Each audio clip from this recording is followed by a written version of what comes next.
Hi hello good morning and welcome back. So आज हम लोग बात कर रहे हैं कॉन्फॉर्मल मैपिंग का। जैसा कि आपने ये हेडिंग देख रहे हो, कॉन्फॉर्मल मैपिंग। ये बड़ा ही एस्थेटिक सा, बड़ा ही स्कॉलरली नाम लगता है ना, कॉन्फॉर्मल मैपिंग। हमारे पास थोड़ा बहुत आइडिया है मैपिंग का, मैपिंग क्या होती है, मैपिंग कैसे यूज होती है, फंक्शंस, डोमेन, रेंज, ये सब आपने पढ़ा है। But the conformality, what do you mean by conformality and what is the use of this new topic. सबसे पहले तो हमारे सामने यही एक सवाल आता है कि आखिर ये जो नया टॉपिक है, कॉम्प्लेक्स एनालिसिस हम पढ़ रहे हैं, इसमें ये नए टॉपिक की आवश्यकता क्या है, क्यों इसको हमें पढ़ना चाहिए, या इसकी क्या उपयोगिता है, आखिर इसका बेसिक आइडिया क्या है। अभी इस लेवल पर, जिस स्तर पे आप सब लोग हो बच्चों, तो आपको इसका बेसिक एसेंस समझना है कि why this topic is required to study.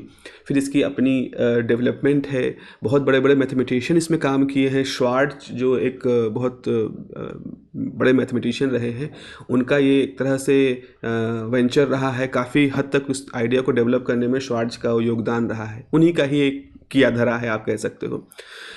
तो चलिए, इसकी जो आइडिया है उसको डेवलप करने के लिए, इवन मैपिंग का पूरा आइडिया डेवलप करने के लिए आप एक चीज़ समझें। जैसे हिंदी में हम लोग एक हिंदी व्याकरण की अगर हम बात करें, तो एक अलंकार होता है जिसमें कि हम उपमा अलंकार कहते हैं।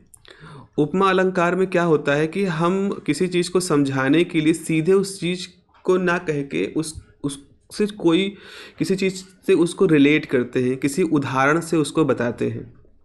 जैसे मेरे ख्याल से 10th या 12th लेवल पे हिंदी में आप लोगों ने एक चीज़ पढ़ी होगी, कौन है, रहीम है या ऐसे कोई कवि है। जैसे उसमें लिखा है, पीपल पीपल पात सरस मन डोला। पीपल पात सरस मन डोला मतलब किसी व्यक्ति के मन में इस तरह, मन की स्थिति कैसे, जैसे पीपल के पत्ते की है। अच्छा, क्या कहना चाह रहे हैं? जैसे आपने अगर पीपल पत्ते हैं बड़े, चूँकि बड़ा उसका पत्ता होता है, खास तरह के स्ट्रक्चर का होता है, तो जब हवा चलती है तो बहुत तेज़ी से फड़फड़ाहट होती है, पत्ते बहुत तेज़ी से हिलते हैं, टूटते नहीं हैं, बस हिल रहे हैं अपनी जगह पे और फड़फड़ा रहे हैं। तो हम पीपल पात सरस मन डोला से हम क्या बता रहे हैं? हम किसी व्यक्ति के मन की स्थिति बता रहे हैं कि उसका मन किस तरह से विचलित है, जैसे हवा के झोंके में पीपल के पत्ते फड़फड़ा रहे होते हैं। तो जैसे ये शब्द कहा गया, तो बजाय ये कहने कि वो बहुत ही व्याकुल है, बहुत ही परेशान है, बड़ा ही विचलित है, मन उसका बड़ा ही चलायमान है, हमने उसको कह दिया उसका मन पीपल, हवा के झोंके में पीपल के पत्ते की तरह से है। एकदम से आपने चीज़ें समझ ली।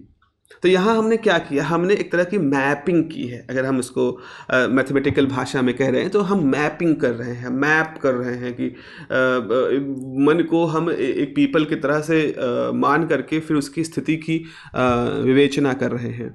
तो इससे क्या होता है, आप खुद ही सोचो। इससे एक तो पूरी की पूरी जो जो बताने का तरीका था, बहुत ही एस्थेटिक सा लगा, बड़ा ही पोएटिक सा लगा, बहुत ही सुनने में अच्छा लगा और गहरी समझ के साथ था। तो इसी तरह से हम मैथमेटिक्स में भी पाते हैं कि जैसे अगर हमारे पास एक कोई क्वांटिटी है, किसी जेड प्लेन में है, and we want to map it in a new plane, तो हम मैपिंग वगैरह को यूज करते हैं, मैप करने की प्रोसेस को यूज करते हैं। तो ये उस तरह का बात है।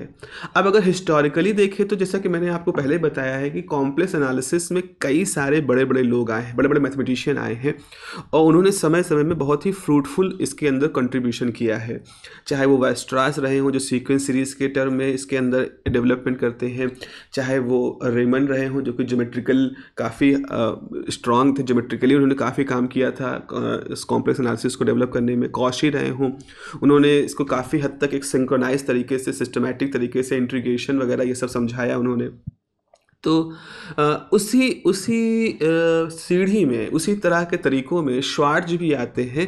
वो भी जब कॉम्प्लेक्स एनालिसिस में देखते हैं, तो इस मैपिंग वाले टूल को लेके आते हैं, और इस मैपिंग के टूल से हम एक तरह से क्या कह सकते हो कि बाउंड्री वैल्यू प्रॉब्लम को भी सॉल्व कर सकते हैं। अगर हम कॉम्प्लेक्स एनालिसिस का यूज करेंगे बाउंड्री वैल्यू प्रॉब्लम को सॉल्व करने में, बाउंड्री वैल्यू प्रॉब्लम्स जो होती हैं उनको सॉल्व करने के लिए हम इस चीज़ का इस्तेमाल करते हैं। इवन मैपिंग का बहुत ज़्यादा इस्तेमाल होता है पोटेंशियल थ्योरी में। पोटेंशियल थ्योरी एक मतलब फिजिक्स की थ्योरी रही है, मैथमेटिकल फिजिक्स की थ्योरी आप कह सकते हो, जिसका बहुत ज़्यादा यूज हुआ है। तो चाहे आप एज अ इंजीनियर बात करें, चाहे आप एज अ फिजिसिस्ट बात करें, potential theory is very strong theory. अब now what do you mean by potential theory, ये क्या नया शब्द है, तो जल्दी से आप समझ लें।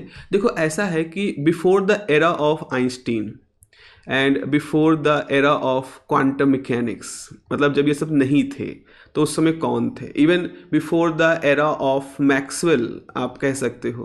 तो जब जब भौतिकी की दुनिया में मैक्सवेल, आइंस्टीन या क्वांटम मैकेनिक्स जैसी चीज़ें नहीं थी, तो उस समय क्या था? तो उस समय हमारे पास न्यूटोनियन फिजिक्स पूरे अपने मतलब रब्बो-रुआब पे थी।